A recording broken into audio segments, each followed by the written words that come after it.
Olá, querido irmão, querida irmã. Que a paz do Senhor esteja sobre a sua vida neste exato momento em que você escolheu dedicar alguns minutos para ouvir esta mensagem. Que bom ter você aqui mais uma vez. Seja muito bem-vindo, seja muito bem-vinda a este nosso espaço de reflexão, onde nos alimentamos da palavra de Deus, onde nosso espírito é fortalecido e a nossa fé é renovada dia após dia. Se você chegou agora, saiba que não é por acaso. Deus tem algo a dizer ao seu coração hoje. Algo que pode transformar a sua perspectiva, iluminar seus pensamentos e restaurar áreas que talvez você tenha deixado esquecidas em sua caminhada espiritual. É tempo de ouvir a voz do Altíssimo. É tempo de abrir o coração para o que o Senhor tem a nos ensinar. A palavra de Deus para hoje está em 2 Crônicas capítulo 30, versículo 1, que diz assim: Depois disso, Ezequias enviou mensageiros por todo Israel e Judá, e escreveu também cartas a Efraim e a Manassés para que viessem à casa do Senhor em Jerusalém, para celebrarem a Páscoa ao Senhor Deus de Israel. Essa passagem, embora pareça uma simples narrativa histórica, carrega dentro de si um tesouro espiritual de grande profundidade. O contexto é o reinado do rei Ezequias, um dos poucos reis de Judá que se destacou por seu coração voltado para o Senhor. Ele assume o trono após um tempo de grande decadência espiritual. Após anos em que o templo havia sido fechado, os sacerdotes negligenciados e a idolatria corroíam os alicerces morais do povo. Mas Ezequias, com um espírito quebrantado e um coração íntegro, decide restaurar o culto ao Senhor. E a celebração da Páscoa, que era a maior festa religiosa do calendário judaico, era um passo essencial nessa restauração. Ao enviar mensageiros por todo o Israel e Judá, Ezequias não está apenas convidando o povo para uma festividade. Ele está chamando o povo ao arrependimento, à reconciliação e ao recomeço. A Páscoa era a celebração da libertação do Egito, um memorial do poder redentor de Deus. E ao convocar o povo a esse momento, Ezequias estava dizendo: voltemos ao Senhor, o nosso libertador, e renovemos a nossa aliança com Ele. O gesto de Ezequias é um reflexo do coração de Deus, que jamais desiste de seu povo. Ele envia mensageiros, ele envia convites, ele nos chama de volta à sua presença. Esse chamado ecoa até hoje, ainda que tenhamos nos afastado, ainda que o altar do nosso coração esteja em ruínas, o Senhor nos convida a celebrar com Ele. Assim como está escrito em Joel capítulo 2, versículo 12. Ainda assim, agora mesmo, diz o Senhor, convertei-vos a mim de todo o vosso coração. E isso com jejuns, com choro e com pranto. O chamado continua. Ele quer o nosso coração de volta. Mas é importante perceber algo essencial nesta passagem. O convite foi estendido a Efraim e a Manassés, tribos que faziam parte do Reino do Norte, que já havia sido invadido pelos assírios, um povo que havia se afastado completamente do templo e do culto verdadeiro. Mesmo assim, Ezequias estende a mão, rompe as fronteiras e envia cartas com um convite de reconciliação.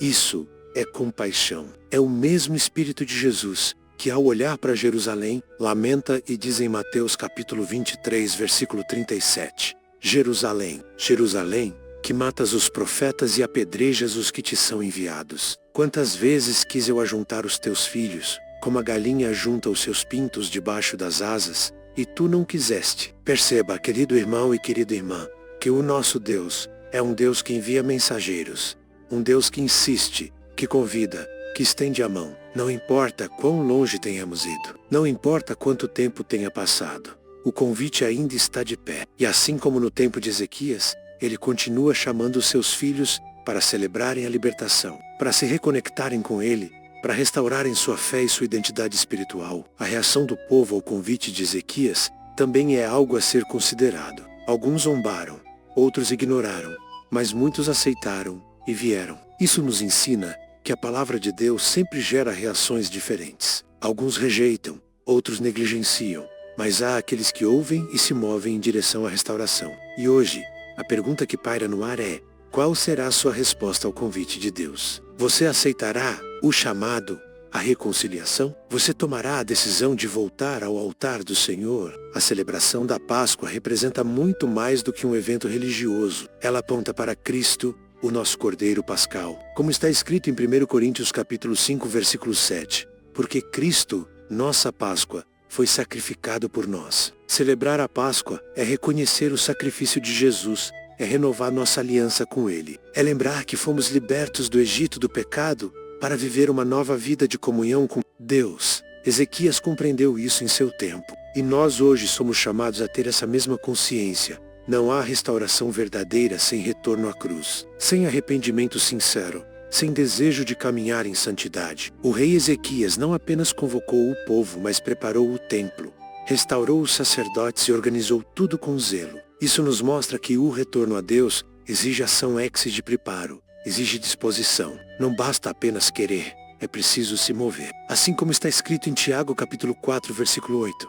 Chegai-vos a Deus, e Ele se chegará a vós. Há uma iniciativa que parte de nós, há uma postura de reverência, de esforço, de dedicação. O caminho de volta passa pelo arrependimento, pela renúncia, pela entrega. Muitos hoje se encontram em ruínas espirituais. O altar do coração está empoeirado.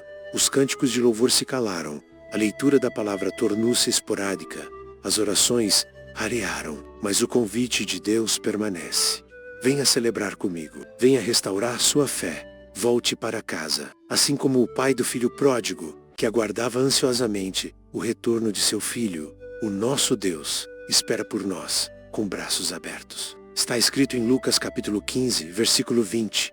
E levantando-se, foi para seu pai. E quando ainda estava longe, veio o seu pai, e se moveu de íntima compaixão, e correndo lancou-lhe ao pescoço e o beijou. Esse é o coração do nosso Pai Celestial. E hoje, ao ouvir esta palavra, talvez você esteja sentindo esse chamado. Talvez esteja lembrando de momentos em que seu coração ardia pela presença de Deus, em que a oração era uma prática constante, em que a Bíblia era sua companhia diária. E talvez hoje tudo isso esteja distante. Mas a boa notícia é, o Senhor está te chamando de volta. Ele quer restaurar os altares caídos, reacender o fogo da fé, renovar a sua esperança. Não importa quanto tempo tenha passado, não importa o quanto você tenha falhado, o convite continua. O sangue de Jesus ainda tem poder para limpar, curar, restaurar. Ainda há tempo de voltar. Ainda há festa preparada para os que retornam.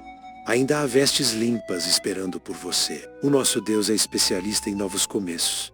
Vamos orar juntos? Senhor nosso Deus e Pai, hoje te agradecemos porque a tua palavra é viva, poderosa e transformadora. Obrigado por nos chamar de volta, mesmo quando nos afastamos. Obrigado por enviar mensageiros, por tocar nosso coração, por não desistir de nós. Senhor, recebe o nosso arrependimento, limpa nosso coração, restaura nossa fé, reacende o fogo do primeiro amor. Queremos voltar ao altar, queremos celebrar a nossa libertação em Ti. Ajuda-nos a viver com fidelidade, com reverência, com entrega total ao Teu chamado. Em nome de Jesus, oramos e agradecemos. Amém. Se essa palavra falou com você, se Deus tocou o seu coração de alguma forma, não deixe de comentar aqui embaixo. Escreva algo, compartilhe seu testemunho, deixe o seu pedido de oração. Queremos orar com você. E se ainda não é inscrito no canal, se inscreva agora. Ative o sininho das notificações para não perder nenhuma mensagem. E compartilhe este vídeo com alguém que você ama. Que Deus abençoe ricamente a sua vida. Espero nos encontrarmos no próximo vídeo com mais uma palavra do dia.